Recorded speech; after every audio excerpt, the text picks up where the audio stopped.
Breaking news. Guntur జిల్లా తెనాలిలో సైనైడ్తో చంపేస్తున్న ముగ్గురు మహిళలను పోలీసులు విచారిస్తున్న కొద్దీ అరాచకాలు బయటకు వస్తున్నాయి. వారు చేసిన అరాచక వివరాలు బయటకు వస్తున్నాయి. భయానక వాస్తవాలు బయటకు వస్తున్నాయి. గుంటూరు జిల్లా తెనాలిలో లేడీ సైనైడ్ కిల్లర్స్ గ్యాంగ్ పోలీసుల అదుపులో ఉంది.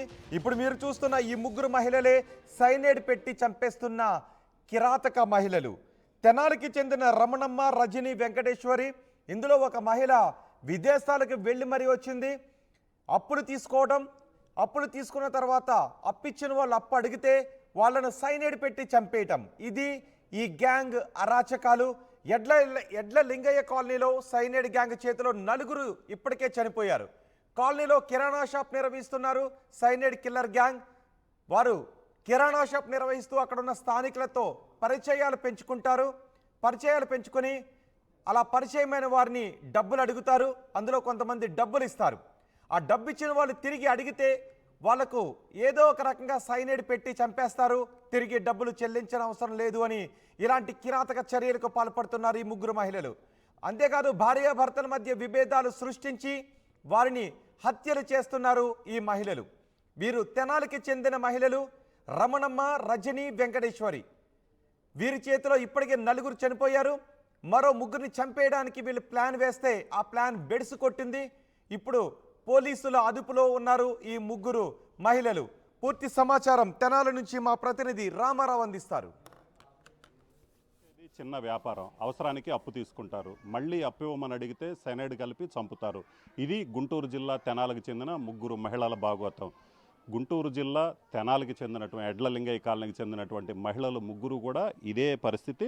సో ప్రస్తుతం మనం విజువల్స్లో చూడొచ్చు. మనం ఇప్పుడు ఎడ్ల లింగయ్య కాలనీలో ఉన్నాం. ఏదైతే ఈ షాప్ ఉందో సో ఈ షాపే నిందితులకు సంబంధించినటువంటి షాపు. ఈ ఎడ్ల లింగయ్య కాలనీలో ఈ షాపు వీళ్ళు నిర్వహిస్తూ ఇక్కడ ఉన్నటువంటి స్థానికులతో పరిచయాలు పెంచుకున్నారు. అలాగనే వీళ్ళందరికీ సంబంధించి చూసుకున్నట్లయితే సో ఇక్కడ చిల్లర వ్యాపారం, అలాగనే దీంతోపాటు వాళ్ళు చీటీ వ్యాపారం, ఏదైతే చీటీ వ్యాపారం కూడా నిర్వహిస్తున్నారు. సో చీటీ వ్యాపారం నిర్వహిస్తూ వాళ్ళు అందరి వద్ద అప్పులు తీసుకుంటారు. సో అప్పులు తీసుకున్న తర్వాత ఆ అప్పులు తిరిగి చెల్లించమని అడిగితే తిరిగి చెల్లించకుండా వాళ్ళని హత్య చేయటం అనేది వీళ్ళకి వెన్నతో పెట్టిన విద్య. సో ఇలాగా మొత్తం 4 హత్య చేశారు. సో వీళ్ళందరూ కూడా 4 హత్య చేసినటువంటి పరిస్థితి ఎడ్ల లింగయ్య కాలనీలోనే.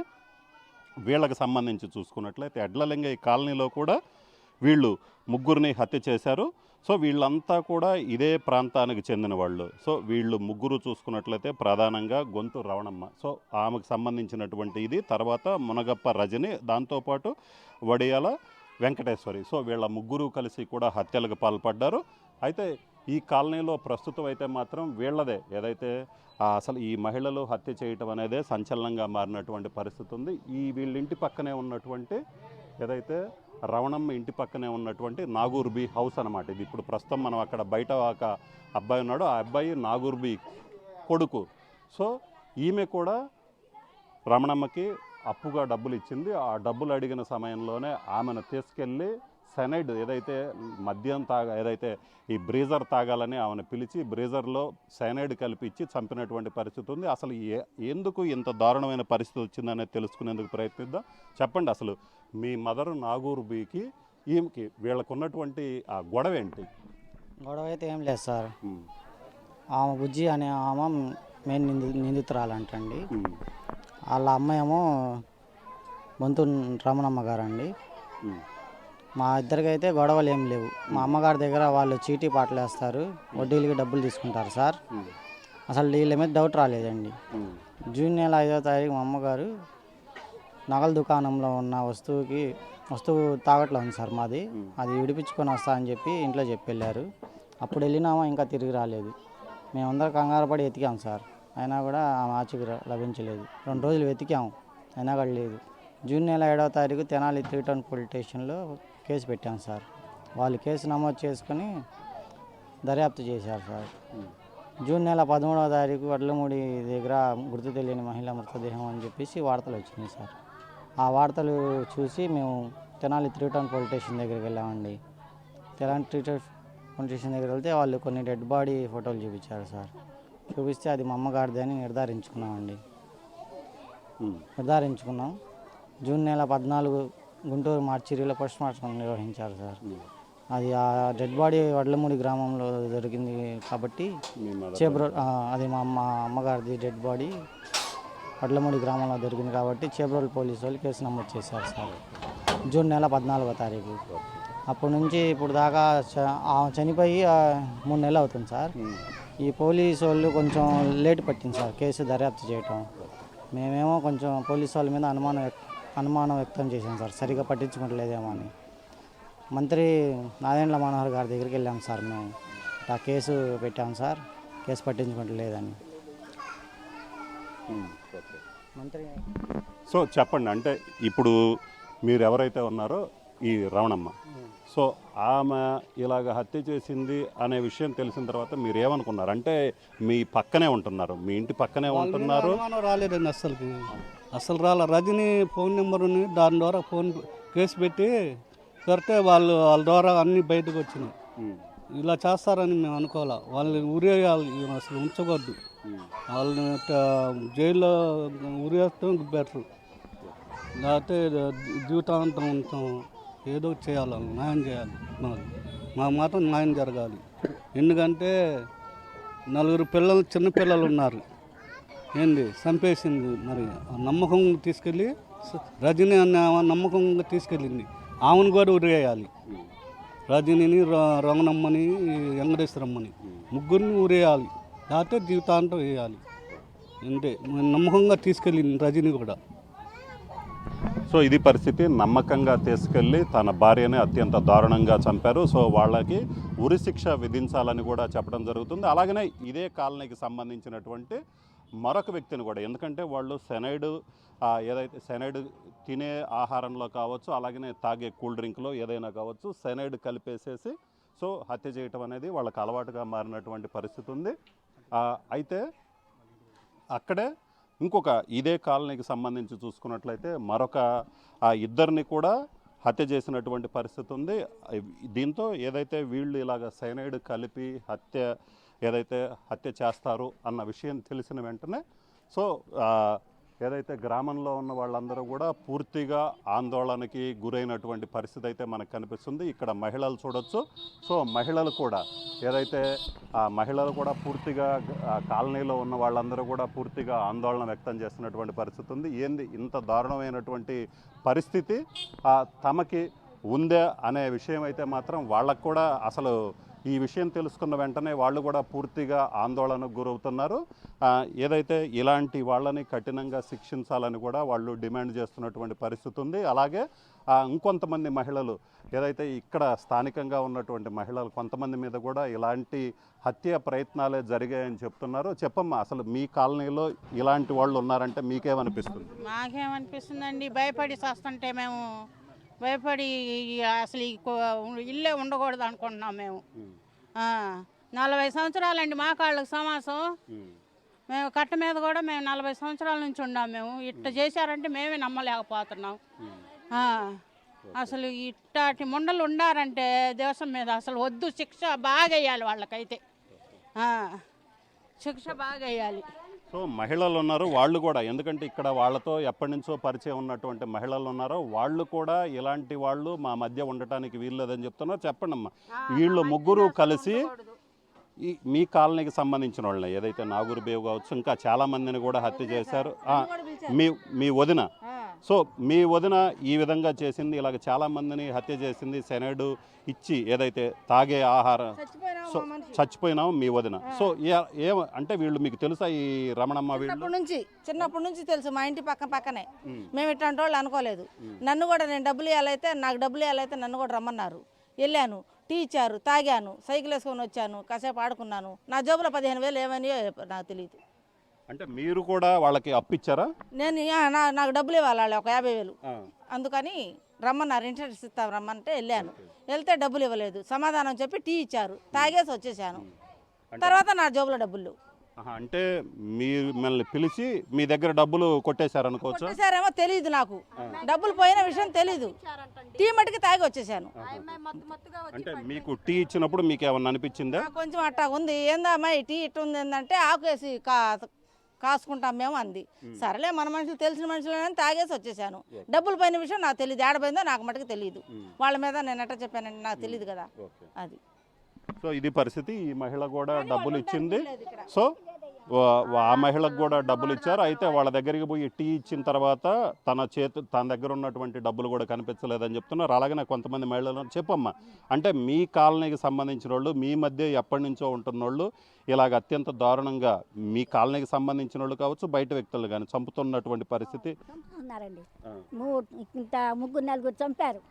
వాళ్ళు మటుకు ఇక్కడ ఉండటానికి లేదు. అది అట్లా చేస్తున్నారు. వాళ్ళు ముగ్గురు ఉండకూడదండి అసలు, లేకపోయినా వాళ్ళ కఠిన రాలే ఆమె. అది సో ఇది చెప్పమ్మా అమ్మా. ఆ కొట్లో మందు అమ్ముతారు, గ్లాసులు అమ్ముతారు, మంచినీళ్ళు బాటిల్ అమ్ముతారు, వేరే వేరే మగవాళ్ళకి అవసరమైన వస్తువులు కూడా ఆయన తెలియకుండా అమ్ముతున్నాడు. రాత్రి 11 10 వచ్చి తీసుకెళ్తారు. ఒకసారి అనుమానం వచ్చి నేను అడిగితే ఏరేది చెప్పాడు, అది మగవాళ్ళకి సంబంధించింది అని చెప్పాడు. నేను చెప్పలేను ఇంకా మాట.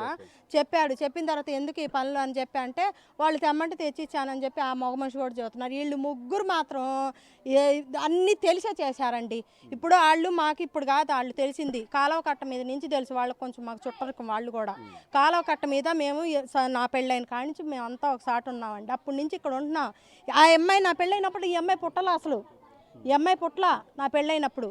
అంత చిన్న పిల్లల నుంచి ఇంట్లో కలిసి మెలిసి తిరిగిన పిల్ల ఇలా చేసిందంటే మాకే ఆశ్చర్యం పోతుందండి అసలు. అంటే మామూలుగా వాలంటీర్గా కూడా చేశారు కదా, అప్పుడు కూడా మీకేమి అంటే అప్పుడు ఎలాగుండేది మీతో పాటు? అప్పుడు మామూలుగా ఏదన్నా ఉంటే పథకాలు అవి అడిగేది, చెప్పేది, చేసుకునేది, వెళ్ళేది, అంతేగాని దాని గురించి మాత్రం మాకేం తెలియదు, చేయలేదు. కానీ ఇప్పుడు మాత్రం ఈ 2 సంవత్సరాల నుంచి ఇలా చేస్తుందని తెలిసింది. కానీ ఇప్పుడు పోలీసుల ద్వారా కానీ ఇది బయటకు వచ్చింది. కానీ అంతమంది ముగ్గురిని చంపింది కూడా ఇంత కూడా తెలియదు ఎవరికి. అంటే ఆ అమ్మాయి వాలంటీర్గా పనిచేసి వాలంటీర్గా మానేసి వేరే దేశం కూడా వెళ్ళింది అన్నారు. అక్కడ ఎక్కడికి వెళ్ళింది ఏమన్నా మీకు తెలుసు? జాబ్కి పెట్టాము, 80,000 1,00,000 రూపాయలు వస్తాయి, జాబ్ పెట్టాను, అక్కడికి వెళ్తున్నాను, ఇక్కడైతే ఏమి లేదు అని చెప్పి నాకాడే బట్టలు కూడా కుట్టించుకుందండి. డ్రెస్సులు అవి నేను మిషన్ కుడతా, డ్రెస్సులు కుట్టుకొని వదినా నేను ఇట్టు వెళ్తున్నాను, మా ఆయన లేడుగా వెళ్ళిపోయి నా పిల్లల భవిష్యత్తు నేను చూసుకోవాలి. కానీ వాళ్ళ అమ్మోళ్ళ ఇంటి అద్దెకుంటుంది. అక్కడి నుంచి వచ్చి మహీంద్రా కాలనీలో ఉంది, అక్కడి నుంచి వచ్చి ఇక్కడ ఉంటుంది. వాళ్ళ ఆయనకి పిల్లలకి వాళ్ళ అమ్మకి అప్పచెప్పి వెళ్ళింది. 1-2 నెలల్లో ఉండొచ్చింది, మళ్ళీ తిరిగి వచ్చింది. ఏందమ్మా ఇట్ట అయిపోయా, బాగలేదంటే నాకు రక్తంలో ఇన్ఫెక్షన్ అయింది, అక్కడ అన్నం లేదు, బాస్మతి బియ్యము, అది కూరలు కూడా ఎప్పుడు చికెన్ అలా పాడైపోయాను నేను అని చెప్పి చికిత్స పొందుతున్నానని చెప్పి ఎన్ఆర్ఐకి వెళ్ళి మందులు అవి తెచ్చుకొని వాడుకుంది, తగ్గింది అంది.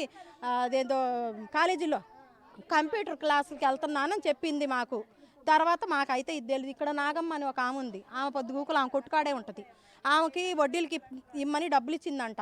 ఆమెకి ఏం చేసింది, చారులో కలిపిచ్చారంట. ఆమె అన్నం తింటాను సడన్గా పడిపోయిందండి. ఏంది వెళ్ళిపోయింది ఏంటంటే హార్ట్ అటాక్. ఆమెకు ఆల్రెడీ పక్షవాతం వచ్చింది. ఏంది ఇలా అయిపోయింది అనేటోడికి పక్షవాతం వచ్చింది, ఈ చారు తినేటప్పటికి గ్యాస్ కొట్టి అలా అయిపోయింది అని చెప్పి అన్నారు. ముసలోళ్ళు కదండి, కొంచెం పెద్దోళ్ళు ఏదన్నా అయిందేమో అని అనుకున్నాం. కానీ మాకైతే ఇది తెలియదు. ఇప్పుడు ఆ అమ్మాయిని తీసుకొని వెళ్ళి నమ్మించి మోసం చేసి అక్కడికెక్కడికో తీసుకెళ్ళి చంపాల్సినంత అవసరం ఏమొచ్చిందండి వాళ్ళకి? అసలు ఇలా మనుషుల్ని ఎంతమందిని చంపుకుంటా వెళ్తారు అంటే ఇంకా వాళ్ళకి ఎదురు తిరిగిన వాళ్ళు తగాద. వాళ్ళకి మాకేదైనా గొడవ ఉందనుకోండి, ఇంకా అది కడుపులో పెట్టుకుని కొట్టుకాడికి వెళ్తాం. మాకు తెలియదు కదా, వెళ్తాం. ఇదేంటున్న దాంట్లో పెట్టి అలా చంపుతారుగా. అలాంటప్పుడు అసలు ఆ కొట్టు ఉండకూడదు, ఇళ్ళు ఉండకూడదు, అసలు ఎవరు ఇక్కడ ఇళ్ళు ఫ్యామిలీలే ఉండకూడదండి. మాకు ప్రాణ భయం. మా చిన్న పిల్లలు, అదిగో వీళ్ళ మనవడు వెళ్తే ఏందో అబ్బాయికి బాగలేదని మన వెళ్ళారు, 1 నెల అయింది, ఇన్ఫెక్షన్ అయిందని చెప్పి రక్తంలో అంటే షుగర్ బిళ్ళలు ఎవరన్నా వాడతారమ్మా అని అడిగారంట మనోడిని. షుగర్ బిళ్ళలు అంటే ఆమె వాడిద్ది, వాళ్ళ కొట్టుకాడికి పొద్దాకలు ఈ పిల్లోడు అలవాటు వెళ్తాడు. షుగర్ బిళ్ళలు వీళ్ళింటే ఎవరు వాడరు. మరి చిన్న పిల్లల మీద కూడా కనికరం లేకోకుండా అలా షుగర్ బిళ్ళలు మరి చాక్లెట్లో ఇచ్చిందో దేంట్లో ఇచ్చిందో మనకైతే తెలియదు. వీళ్ళింటూ షుగర్ బిళ్ళలు లేనప్పుడు వాళ్ళ ఇంట్లోకి వెళ్ళి ఆడేటప్పుడు ఆ పిల్లోడు ఎట్ట తింటాడండి? డాక్టర్లే అడిగారంట. అలా చేస్తుంది. పసిపిల్లలు అని కూడా లేదు, వాళ్ళ కొట్టు పెట్టారండి ఇక్కడ. వీళ్ళ కొట్టు పెట్టిన కాంచి మేమందరం ఎవరు వాళ్ళ కొట్టుకి వెళ్ళట్లేదు. ఇది ఇంకా కడుపులో పెట్టుకొని వాళ్ళకి మీదకి ఎవరికి సరిగా మనం పలకట్లా రావట్లేదు అన్న వాళ్ళందరి మీద టార్గెట్ పెట్టేసేస్తున్నారు. ఇలా జరుగుతుంది. కాబట్టి వాళ్ళు మాత్రం ఇక్కడ కాపురం చేయటం కానీ ఈ కాలనీలో ఉండటానికి ఎవరు మేము ఒప్పుకోం. కాలనీలో వాళ్ళు పోలీసు వారికి మాత్రం ఎన్నో ఇచ్చుకోతా ముగ్గురే వాళ్ళు. కానీ వాళ్ళు హత్యా ప్రయత్నం చేసిన వాళ్ళు వీళ్ళ వరకు ఎవరు మన కాలనీలో ఉండటానికి లేదండి. మాకు ప్రాణ భయం. ఆ కొట్టు కూడా అసలు తెరవటానికి లేదు. అది మాకు కావాల్సిందే. సో ఇది పరిస్థితి. మొత్తం మీద అయితే మాత్రం కాలనీలో అయితే ముగ్గురు మహిళల మీద అయితే తీవ్ర వ్యతిరేకత వ్యక్తం అవుతుంది. ఎందుకంటే వాళ్ళు కేవలం చిన్న చిన్న కారణాలు, ఏదైతే అప్పులు తీసుకోవటం, అప్పు తిరిగి ఇవ్వమని అడిగితే ఇలాగ హత్య చేయటం, సైనైడ్ కలిపి, ఏదైతే ఆహారంలో సైనైడ్ కలిపి హత్య చేయటం అనేది అత్యంత దారుణమైన విషయం. అలాగనే వాళ్ళు చాలామందిని కూడా ఇక్కడ ఇలాగనే హత్య ప్రయత్నం కూడా చేశారు. వాళ్ళు మంచి వ్యక్తులు కాదు. వాళ్ళు ఇక్కడ కేవలం కిరాణా షాప్ పెట్టుకొని ఈ విధంగా దందాలకు పాల్పడుతున్నారు. వాళ్ళ కుటుంబం అనేది అసలు ఈ కాలనీలో, ఎడ్లలింగ ఈ కాలనీలో ఉండటానికైతే మాత్రం తాము ఒప్పుకోము. ఎందుకంటే వాళ్ళు ఇక్కడ ఉన్నట్లయితే తమకు ఎప్పుడు హాని జరుగుతుందోనన్న భయం అయితే మాత్రం తమలో ఉంది. ఖచ్చితంగా పోలీసులు కఠిన చర్యలు తీసుకోవాలి. ఏదైతే నలుగురిని హత్య చేసినటువంటి ఆ ముగ్గురు మహిళల్ని ఉరి తీయాలి. అలాగనే వాళ్ళ కుటుంబాన్ని ఇక్కడి నుంచి పంపించినట్లయితేనే తాము ప్రశాంతంగా ఉంటామని చెప్తున్నారు. తెనాలకు చెందినటువంటి ముగ్గురు మహిళలు తమకు అప్పులు ఇచ్చినటువంటి వ్యక్తులు తిరిగి బాకీ చెల్లించాల్సి వస్తుందని చెప్పి తినే ఆహారంలో, తాగే నీళ్లల్లో సైనైడ్ కలిపి హత్యలు చేయటం అనేది రాష్ట్ర వ్యాప్తంగా కలకలం సృష్టించింది. ప్రస్తుతం మనం తెనాలి ఎడ్లలింగ కాలనీలో ఉన్నాం. ఈ కాలనీకి చెందినటువంటి నలుగురిని మొత్తం కూడా వాళ్ళు కేవలం అప్పు తీసుకొని అప్పు తిరిగి చెల్లించమని అడిగితే చెల్లించలేకపోగా పథకం ప్రకారం వాళ్ళు తాగేటువంటి నీళ్లలో, ఈ కూల్ డ్రింక్స్లో, అలాగనే తినేటువంటి ఆహారంలో సైనైడ్ కలిపి హత్య చేయడం జరిగింది. అలాగే నాగూర్బి అనే మహిళను, నాగమ్మ అనే మహిళలు వాళ్ళిద్దరూ కూడా డబ్బులు ఇచ్చారు, అప్పు ఇచ్చారు. సో తిరిగి అప్పు అడిగిన సమయంలో అప్పు చెల్లించలేకపోగా తర్వాత ఇస్తామని చెప్పకుండా వాళ్ళని నమ్మకంగా రప్పించి సైనైడ్ కలిపి హత్య చేయడం జరిగింది. అయితే వీళ్ళు ఇక్కడతోనే ఆగలేదు. ఏదైతే బాకీ తీసుకోవటము, తిరిగి చెల్లించమని అడిగిన వాళ్ళని హత్య చేయటమే కాదు, హత్యలకు సంబంధించి, కిరాయి హత్యలకు సంబంధించి డీల్స్ కూడా మాట్లాడుకునే రేంజ్కి ఈ ముగ్గురు మహిళలు ఎదిగారు. సో అలాగనే ప్రస్తుతం మనం చూస్తున్నటువంటి ఇల్లు, ఏదైతే ఎడ్లలింగ కాలనీలో ఉంటున్నటువంటి ఇల్లు, ఈ కాలనీకి చెందినటువంటి మోషే అనే వ్యక్తికి చెందినటువంటిది. సో మోషే కూడా వీళ్ళ చేతిలో, వీళ్ళ దారుణానికి బలైనటువంటి వ్యక్తే. సో మోషేని కూడా తాగేటువంటి మద్యంలో సైనైడ్ కలిపి అత్యంత దారుణంగా హత్య చేసినటువంటి పరిస్థితి ఉంది. ప్రస్తుతం అయితే వాళ్ళ కుటుంబ సభ్యులు ఏదైతే సైనైడ్ కలిపిన మద్యం తాగటం వల్లే తన తండ్రి చనిపోయారని ఇప్పుడు పోలీసు విచారణలో తెలిసిన తర్వాత కుటుంబ సభ్యులు కూడా వీళ్ళు ఇంత దారుణానికి పాల్పడ్డారా అని కూడా షాక్ అయినటువంటి పరిస్థితి. మోషే కొడుకున్నారు. చెప్పండి, అసలు మీ ఫాదర్కి, రవణమ్మ, రజని, వెంకటేశ్వర్లకి ఏమన్నా విభేదాలు ఉన్నాయి? వాళ్ళు మీ ఫాదర్ని చంపాల్సిన అవసరం, ఎందుకంటే విభేదాలు ఏం లేకపోయినా చంపాల్సిన అవసరం ఎందుకు వచ్చింది? అది వాళ్ళకి మాకు గొడవలు అయితే ఏం లేవు సార్.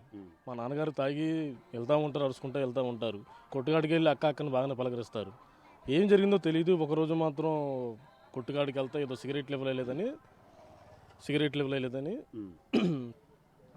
మా నాన్నగారు సిగరెట్ లెవెల్ అయ్యలేదని ఏదో అనేసరికి వాళ్ళు తిట్టారు. మా నాన్నగారు తిట్టుకున్నారు. అది మనసులో పెట్టుకొని డైలీ మా అమ్మగారు కొట్టుకెళ్తుంటే, వాడు ఎంతకాలం భరిస్తావు, తాగి అరుచుకుంటూ వెళ్తాడు, ఇవన్నీ ఎందుకు, వాడిని చంపేసి ఇన్సూరెన్స్ డబ్బులు వస్తాయి, దాంట్లో వచ్చేదంటే నాకు సగం ఇవ్వని ఆమెను బాగా ప్రోత్సహించి మా నాన్నగారిని హత్య చేయించారు. అంటే ఎలాగా, అంటే ఇప్పుడు మీ మదర్ని మోటివేట్ చేసిన తర్వాత ఎలాగా, అంటే సైనైడ్ కలిపి చంపారని పోలీసుల విచారణలో తెలిసింది. అంటే ఏ విధంగా? మా నాన్నగారు మద్యం అలవాటు ఉంది, బాగా మద్యం అలవాటు ఉంటే దాంట్లో థమ్స్అప్లో కలిపి ఇచ్చారని వాళ్ళు అన్నారు. కాకపోతే మా అమ్మగారు చెప్పిన విషయం ఏంటంటే, నేను తీసుకున్న మాట వాస్తవేను, తీసుకెళ్ళి ఇంట్లో పెట్టాను, నాకు ఇవ్వడానికి ధైర్యం సరిపోలేదు, మా వారు మిడ్ నైట్ లేసి మందులో వాటర్ అనుకొని కలుపుకొని తాగి చనిపోయారు తెలిసింది. అంటే ఏదైతే మీకు సైనైడ్ ఇచ్చినటువంటి వాటర్ లిక్కర్ ఉందో ఆ సమయంలో రాత్రిపూట కూడా వాళ్ళు మీ ఇంటికి రావటం ఇలాగ ఏమైనా జరిగాయా? ఇచ్చిన తర్వాత రమణేనామా 4 సార్లు పలానా టైంకి వెళ్ళారని ఆమె ఒప్పుకుంది, చెప్పింది ఆమె. అంటే చనిపోయా లేదో చూద్దామని వెళ్ళారంట. ఈలోపు మార్నింగ్ వెళ్ళి మాకు ఫోన్ వస్తే మేము వెళ్ళి చూస్తే మా నాన్న చనిపోయి ఉన్నారు. నేను పొద్దున్నే తీసుకొస్తుంటే ఏమీ తెలియనట్టు అమాయకురాల్లాగా పరామర్శించడానికి వచ్చింది. అమ్మ ఎట్లా జరిగింది ఏందని, ఎట్లా నైట్ తాగి చనిపోయాడని మేము అనుకున్నాం. మాకు తెలిసిన వార్త అది.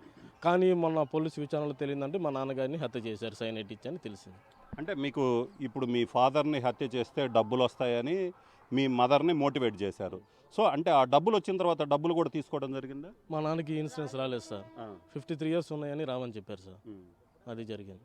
సో అప్పుడు మీ మదర్తో రవణమ్మ వాళ్ళ రజని వాళ్ళకి ఏమన్నా క్లాషెస్, అంటే డబ్బుల కోసం హత్య చేయించింది కదా, సో ఈ డబ్బుల గురించి మళ్ళీ ఏమన్నా గొడవలు జరిగాయా? గొడవలు ఏం జరగలేదు సార్. నన్ను అయితే 2-3 సార్లు మా అమ్మగారు ఫోన్ నెంబర్ ఇవ్వమన్నారు. దేనికన్నా మా అమ్మగారు 2000 కోట్ల చిల్లర బాకీ ఇవ్వాలంట. ఇవ్వాలైతే మా అమ్మకి చెప్పాను. మా అమ్మగారు ఇక్కడ గేదెల దగ్గర పనిచేస్తుంటే వాళ్ళు 2 సార్లు 200 ఇస్తే 1000 రూపాయలు కూడా ఇచ్చేసినారు సార్. అంతే ఇక మాకు తెలుసు. సో చెప్పమ్మా, ఇప్పుడు ఏదైతే రమణమ్మ కానీ, రజని కానీ, వెంకటేశ్వర, సో వీళ్ళందరూ కూడా ఇప్పుడు మోషని ఇలాగ కేవలం ఏం పగేం లేదు, ఒక చిన్న వివాదం వస్తే ఇలాగ భార్యని ఎంకరేజ్ చేసి ఈ విధంగా చంపించారు. అంటే మీరు ఈ కాలనీలోనే ఉంటున్నారు, అంటే మీకేమనిపిస్తుంది? అంటే వీళ్ళు ఇలాంటి వాళ్ళు అనిపించిందే మీకు ఎప్పుడన్నా? వాళ్ళ గురించి ఎప్పుడన్నా తేలింది? నేనైతే అక్కడ కొట్టుకాడికి వెళ్ళి స్ప్రైడ్ తెచ్చుకుంటాను, అచ్చాలు తెచ్చుకుంటాను. మా ఇయ్యంకుడు ఎవరికి ద్రోహం చేయలేదండి. తాగుతాడే కానీ తన కష్టం తను చేసుకుంటాడు. ఇవాళ కష్టపడి ఎన్ని సంవత్సరాల నుంచి కాపురం చేసిన మా అయ్యపురాలకి ఎందుకు ప్రోత్సాహం చేసింది, ఎందుకు చంపాలనుకుంది? నా అల్లుడికి తండ్రి లేకుండా చేసింది, పిల్లలకు తాతను లేకుండా చేసింది. చాలా మంచివాడండి. తాగే మాట వాస్తవమే, తాగే ఎవరికి జోలికి పోడు. తను తాగుతాడు, తన భార్యనో తన పిల్లలనో తనకు కావాల్సిన వాళ్ళు మాట్లాడుకుంటాడు. వాగెత్తున్నారులా ఏదో అని వెళ్ళిపోతారు, కానీ ఒక్క మాట కాదండి. ఇట్లాంటోళ్ళు అసలు ఉండకూడదు. నాగురుబి ఏం పాపం చేసిందండి? ఆమె నాకు ఎంతో ఆదుకుందండి. నాగురుబి నా ముస్లిం సామా ఎన్ని కష్టాలు అంటే ఆదుకుని డబ్బులకి ఆంక చంపారా పక్క నుండి. మా అయ్యంకుడు ఏం చేశారండి? నాగమ్మని చంపారా? డబ్బులు 20,000 ఇవ్వాల్సి. మా అయ్యంకుడు అప్పు ఇయ్యక్కర్లా, ఏ గొడ్డకాడ ఏదో పనులు చేసుకుంటా కూలి పనికి బతుకుతున్నారు. మా ఏప్రాలు ఇన్ని సంవత్సరాల నుంచి ఇసుకలు ఎత్తుంది, ఇవ్వాలి ఎందుకు ఇసుకెత్తింది? ఎందుకు చేసింది ఆ పని? మా ఏప్రాలకి ఎందుకు ఉత్సాహం చేయాలి? నువ్వు ఎంతమందిని చంపుకుండా పోతావు? నీ కొట్టు పెట్టి నువ్వు ఎంతమందిని చేస్తావు? బేరానికి వెళ్ళి కూర్చుంటాం, ఇప్పుడు బాగుంటాం కాబట్టి వెళ్ళి కూర్చుంటాం, ఇంకెంతమంది కలిపిద్ది? మా అయ్యంకుడిని ఎందుకు చంపిందో తేలాలండి. గవర్నమెంట్ గట్టి చర్య తీసుకోవాలి. ఇంకా 20 సంవత్సరాలు 15 సంవత్సరాలు బతికేవాడండి. నా పిల్లలకి తోడుగా ఉండేవాడు. ఒక్కరు కోడు అల్లుడు, నా అల్లుడు అండ లేకుండా పోయాడు. తండ్రి ఉంటే తాగుమోతాడైనా అల్లుడిని చూసుకునేవాడు. ఏ పూటకి వెళ్ళి సాయంత్రానికి వచ్చి అల్లుడిని అక్కడ ఉండవరా తిన్నావరా అని. నా కూతురు అంటే చాలా ఇష్టం అండి ఆయనకి. మేము అవాక్ అయిపోయాము. తాగి చచ్చిపోయాడు కావాలా, ఎప్పుడు ముందు తాగుతాడు కదా, గొంతు ఎండిపోయింది అనుకున్నాం. ఈ తలితే క్షణంగా చూస్తే సైనట్టు పంపించింది, ప్రోత్సాహం చేసింది. ఇచ్చాను నేను బూదిమ్మకి ఇచ్చానని చెబుతుంది. అలా చేసి ఎంతమంది ప్రాణాలు తెస్తారండి? మా అయ్యంకుడు మాకు ఇప్పుడు కావాలి, తెచ్చిస్తారా వాళ్ళు? ఆయన కష్టపడతాడే కానీ ఒకళ్ళకి గొడవలు పోడండి. నీ దగ్గర నువ్వు పని చేస్తే నీ దగ్గర డబ్బులు తీసుకుని నీ పనికి తాగుతాడు, నీ దగ్గర కూడా ఉచితంగా తాగడు. అలాంటి వాడు మాకు కావాలి. మా అయ్యంకుడు అలాంటి వాళ్ళు వదలొద్దండి. అసలు ఆ ముగ్గురిని వదలొద్దు, ప్రోత్సాహం చేసి ఆ సైనట్ జాట విందో. మాకు మా అల్లుడికి తండ్రి కావాలి. అది గవర్నమెంట్ న్యాయం చేయండి, పోలీసులు చర్య తీసుకోండి. సో ఇది పరిస్థితి. మొత్తం మీద చూసినట్లయితే కుటుంబ సభ్యుల మధ్య విభేదాలు సృష్టించి కేవలం బాకీ లేనప్పటికీ కూడా వాళ్ళకి డబ్బుల కోసం ఏదైతే అప్పులు తీసుకొని అప్పులు తిరిగి చెల్లించమని అడిగితే చంపటమే కాకుండా భార్యాభర్తల మధ్య విభేదాలు పెట్టి భార్యకి ఏకంగా సైనైడ్ ఇచ్చేసి నీ భర్తను చంపితే ఇన్సూరెన్స్ డబ్బులు వస్తాయి, ఆ ఇన్సూరెన్స్ డబ్బులు మనం పంచుకుందామని చెప్పినటువంటి పరిస్థితి. సో ఆ విధంగా ఆ మహిళ ఏదైతే తాగుడు వ్యసనం ఏదైతే తన భర్తకుందో ఆ వ్యసనాన్ని అడ్డం పెట్టుకొని భార్యని మోటివేట్ చేయటం ద్వారా చివరికి భార్యాభర్తల మధ్య విభేదాలు కూడా తీసుకొని వచ్చి భర్తని హత్య చేయించే వరకు తీసుకెళ్ళినటువంటి పరిస్థితి ఉంది.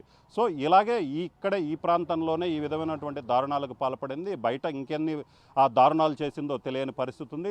ఎందుకంటే కిరాణా షాప్ పెట్టుకున్నారు, సో నమ్మకంగా నిత్యావసర వస్తువుల కోసం వెళ్తుంటాము, వాళ్ళు బాగానే ఉంటారు అనుకుంటాం, కానీ వాళ్ళు ఎలాంటి వాళ్ళో తెలిసిన తర్వాత ఇప్పుడు అక్కడికి వెళ్ళాలంటేనే భయం వేస్తుంది. అలాగనే ఇలాంటి వ్యక్తులు సమాజంలో చీడపురుగులు లాంటి ఇలాంటి మహిళలు మా మధ్య ఉండటానికి వీల్లేదు. ఖచ్చితంగా వాళ్ళని కఠినంగా శిక్షించాలని కోరుతున్నారు.